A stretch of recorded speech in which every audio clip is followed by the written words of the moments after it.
Kalau nanti ketemu Gus itu sufi, ya alim sufi, tapi rada goblok, ya alim tapi alim banget, ono gobloknya.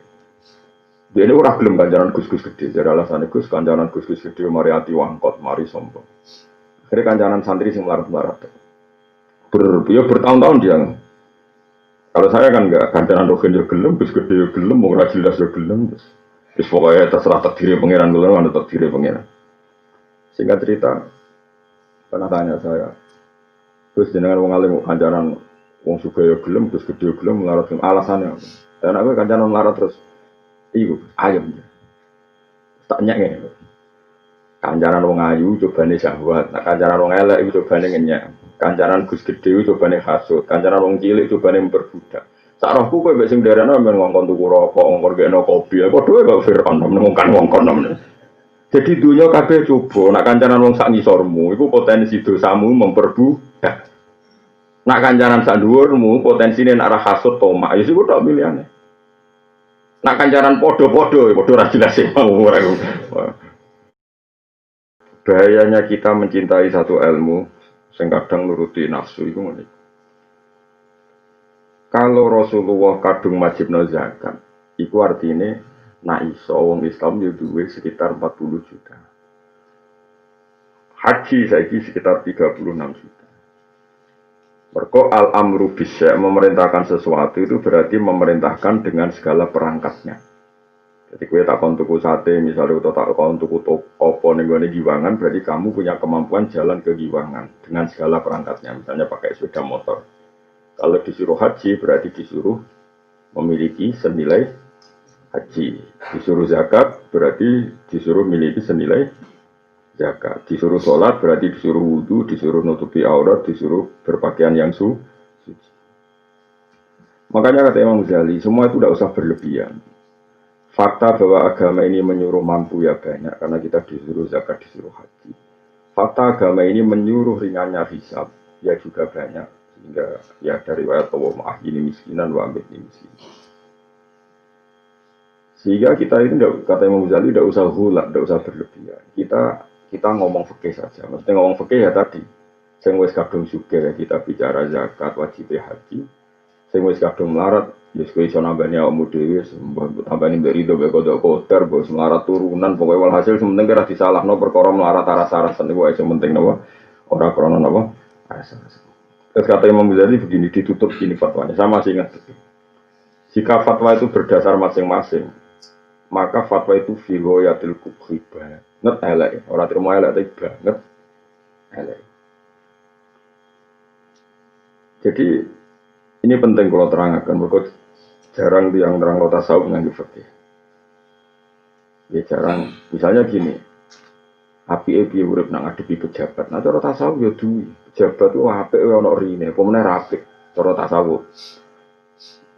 Tapi nak cara fikih gak gitu. Saya kira nak pejabat di duwi kiai, kemudian mereka sama sekali tidak punya tradisi keislaman. Sama sekali tidak terbina oleh Islam. Kemudian bikin pelaturan-pelaturan sing rugeno Islam, sing dosa ya ulama, mereka sama sekali gak mau bina. Ya sama sekali gak mau napa? Bina. Cara ono ayu rondo ning pojok desa, aku ditakoki Mustafa, kesapike piye? Aku nek sing takok Mustafa doi mari fitnah. Tapi misalnya wong soleh-soleh ngeduwi sing mariki wong nakal-nakal desa iku dadi daerah fase. Enak diduwi Mustafa kan tidak majelis taklim. Ya tapi misalnya aku mendingin parki Mus, lah imane Mustafa sepiro kok takon marki. Ini kan masalah fikih. Nah, makanya kan setiap satu kesalahan itu antara kita itu antara menjauhi karena untuk menjauhi fitnah dari kesalahan itu. Tapi di saat yang sama Rasulullah pesan saelek-elek umatku yubi nabi umatku. Dan itu terus begitu Nabi dalam banyak hal. Sehingga biasanya ulama ya ngukur awaknya masing-masing. Ada yang punya nyali berteman ngomong fasik, YP umat Nabi butuh dibina. Ada yang milih aman menjauhi orang apa? Fasik. Dan itu kita harus ngomong terus sampai sebenarnya kesuwan orang Allah Subhanahu wa taala. Ada nih pada hadis-hadis ngoten Nabi ngritik wong fasik yo entek ngamek. Tapi Nabi muji wong fasik yo entek ngamek. Manane muji memberi harapan apa? Memberi harapan sampai Nabi ngendikan syafaati li ahlil kabair min ummati, justru syafaatku tak kekno umatku sing dosa karena memberi harapan. Tapi Nabi nak ngeritik wong fasik entek ngamek. Adzulmu dzulumatun yaumal qiyamah. Fasik iku sampe anane kena peteng nak kiamat. Nak dene duwe apik dikekno sing dizalimi. Nak eleke sing dizalimi dikekno dene. Pokoke bangkrut ben kere. Jadi Nabi di saat yang sama ngeritik wong fasik supaya tobat, paham ya? Di saat yang sama juga memberi harap. Nah, fikih yang begini ini yang harus tertanam terus supaya nak maca hadis itu benar. Ya, terusannya begitu sama. Yuhibbuna dunya wa yansawna al-ukhra. Ibnu Khaldun nafsi yuhibbuna dunya lid dunya. Nama yuhibbuna dunya lid dunya. Jadi yang dikritik Nabi adalah mencintai dunia ya krana dunia itu. Tapi kalau kita berebut negara supaya suasananya lebih islami, ya tentu dengan aturan yang konstitusional ya. Yaitu tidak merebut dunia krana dunia. Misalnya kamu dia anak menjadi bupati, ben bantul suasananya islami. Paling tidak ya lumayan lah bupati ini gue santri. Begitu juga ben jadi gubernur, daripada dipimpin Cina, santri-santri yang sahake, ben dipimpin santri. Paling tidak ada suasana apa? Islam. Yang seperti ini bukan yuhibbu dunya lid dunya. Misalnya anak-anak kiai alim udah di dosen, ben kampus ono suasana santri, ora kabeh sekuler. Itu berarti tidak dunya krana dunya. Dunya hanya sebagai apa sarana itu jarum waktu. Begitu seterusnya semua hadis ditafsirkan gitu.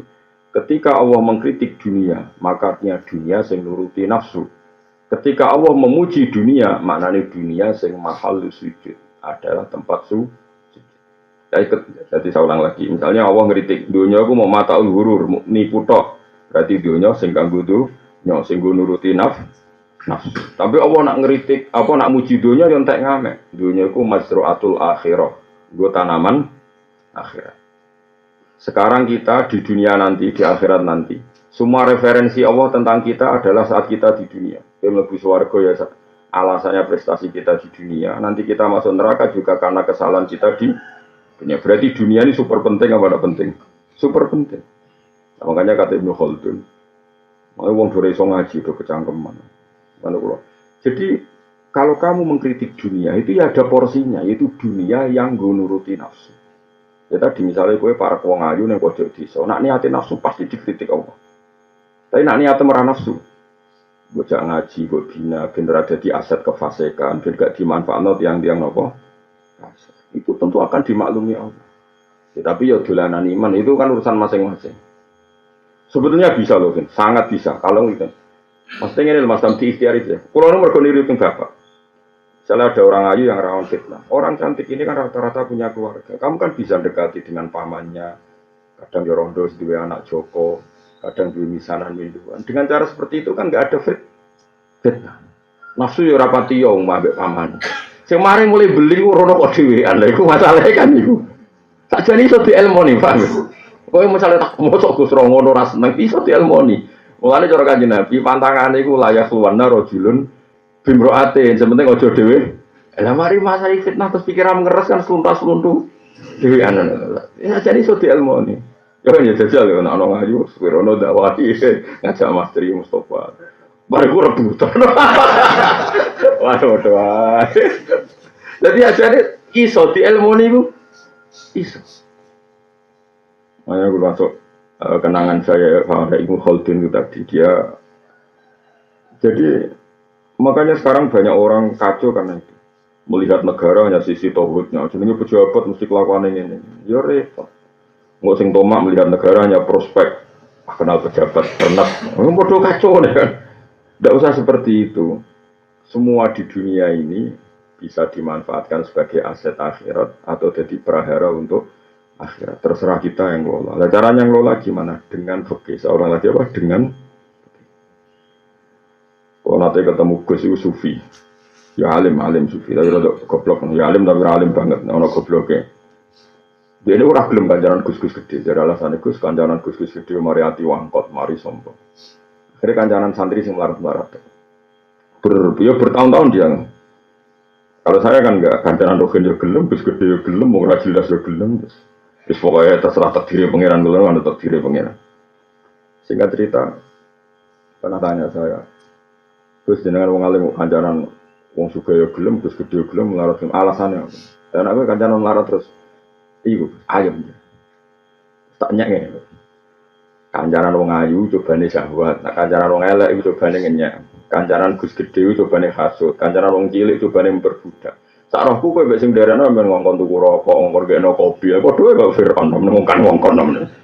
Jadi dunia kabeh coba, nak kancanan wong sak ngisormu iku potensi dosamu memperbudak. Nak kancanan sak dhuwurmu potensine nak arah hasud tomak, ya iku tok pilihane. Nak kancanan padha-padha, padha ora jelas sing mau ora. Jadi urip kowe kancanan sugih ora rawan tomak utawa hasud. Pilihane loro tok. Nak akrab tomak, nak gedeng hasud. Kancanan wong cilik terus pikirane. Misalnya kowe saleh lah kancanan wong cilik, kita kon jaga WC, ku jaga gudang. Mesti pikiran pertama iku sing nyek. Ya kan gak mungkin. Iki tak nggo mitra dagang, nggo investasi. Ya kan gak mungkin garan larat kok mbok bayangno. Apa mitra? Pikiran mana? Jajal mesti ketemu wong sugih-sugih, mesti wong itu di gudang. Pak kalau butuh pekerjaan mesti ini gudang gue tak konjogo gudang apa jogo WC kan gak mungkin potongan kue apa jadi direktur pemasaran rai ini nggak mayor no kan artinya manusia itu nanti terus masuk terus tobat berarti kalau dosa sekarang dosa karena nggak difeki tadi dia hanya takut hisab kemudian gue lihat kan banyak kiai sekarang yang kancanan melarat toh Puna LSM usaha kan jangan nomor. Namanya dia nak iso dikelola. Terus darah suka berjuang sebuah tahun ini lah sing ya tentu oknum. Ini tidak boleh. Fikih seperti itu tidak boleh. KB itu ada fikihnya. Ada apa? Likul lima komen rijal, likul rijalin makom. Ada fikihnya, ada proporsinya. Misalnya di kancaran wong ayu tadi, potensi dosanya tentu syahwat. Syahwat itu dosa. Tapi kancaran wong elek. Cawe do elek keriting untune metu. Ya kok yo dosa kowe kancananmu niat kan ngenyek. Saiki dosane ngenyek mek sahabat ku cara ditimbang. Oh dhuwur ngenyek kan. Terus ngono kancanan wong ayu aku ora gawe ajaran ngono. Maksudnya padha wae ngono lho. Bocah kok senengane kok ngono. Maksudnya ben wong sing kancanan wong elek tok iku ya tobat tenan. Misalnya aku kancanan wong elek Gus gak sahabat. Terus coba hatinya itu rekam keadaan elek iku. Akan jalan